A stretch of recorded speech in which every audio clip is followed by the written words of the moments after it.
5 July Brazil ও নরওয়ের খেলার দিন পটুয়াখালীর কলাপাড়ার ব্রাজিল ভক্ত জনপ্রিয় কন্টেন্ট ক্রিয়েটর মিন্টু মিয়া ফেসবুকের একটি ভিডিওতে কথা দেন ব্রাজিল হারলে আর্জেন্টিনা ও মিশরের খেলায় 3 পিস পরে নৃত্য করবেন। যে কথা সে কাজ। মঙ্গলবার রাত 10টায় খেলা শুরুর পরে তিনি 3 পিস পরে নৃত্য শুরু করেন।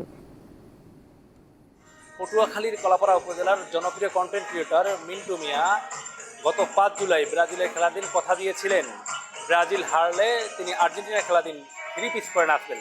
তার কথা তিনি পূরণ করেছেন। আর্জেন্টিনা খেলা শুরু হওয়ার সঙ্গে সঙ্গে কলাপাড়া শহরের একটি ক্লিনিকে তিনি 3 পিস পরে নাচ শুরু করেন। ব্রাজিল যদি নরওয়ের সাথে হেরে যায় তাহলে সে আর্জেন্টিনার খেলার দিন প্রজেক্টরের সামনে নৃত্য করবে। সে আজকে করে দেখেছে, আমরা দেখছি তার নৃত্য খুব সুন্দর হয়েছে। মিশর যখন আর্জেন্টিনাকে গোল দিয়েছে, এক গোল দেওয়ার পরে সাথে সাথে সে উঠে সবার সামনে আসলে সেই তার কথা পূর্বে দেয়া কথা নৃত্য উপস্থাপন করেছেন। ডান্স এবং আজকের খেলা দেখে খুবই উৎফুল্ল এবং আনন্দিত।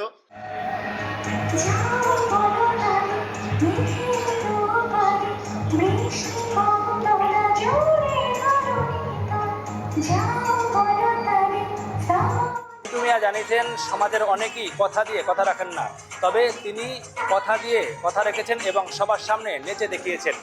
এই জমানায় কথা দিয়ে অনেকেই কথা রাখে না, আমি কিন্তু কথা দিয়ে কথা রাখার চেষ্টা করেছি। খেলা হয়েছে বিনোদন। মিন্টু ভাই যে কথা দিয়েছিল ওই কথা সে রাখছে ভাই। বিশ্বকাপ ফুটবলের শেষ পর্যন্ত উন্মাদনায় মাতবে বাংলাদেশের খেলাপ্রেমীরা। ঘটবে না কোনো অপ্রীতিকর ঘটনা, এমন প্রত্যাশা সকলের। পটুয়াখালীর কলাপাড়া থেকে মোহাম্মদ ইমরান, দীপ্ত টিভি। আন্তর্জাতিক মান, সেরা ফায়ার রেজিস্ট্যান্স, বিআরবি কেবলস।